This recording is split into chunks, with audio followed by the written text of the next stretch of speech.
We've worked out that in the last sort of 10 years we've used about 18,000 metres cubed of timber, all of which is FSC certified.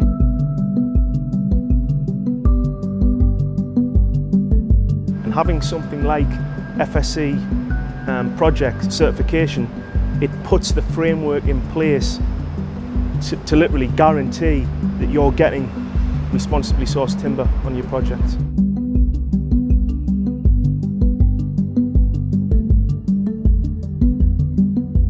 But the timber that we use in the project ranges from anything from this little pipe block that we have here, which is used for supporting the pipes in the M&E installation, right through to the timbers that you do see, like the roof structure here at Crossrail.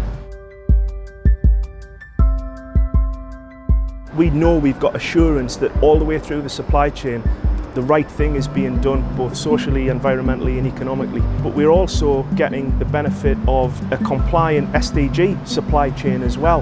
FSC means that you can prove that it's responsibly sourced.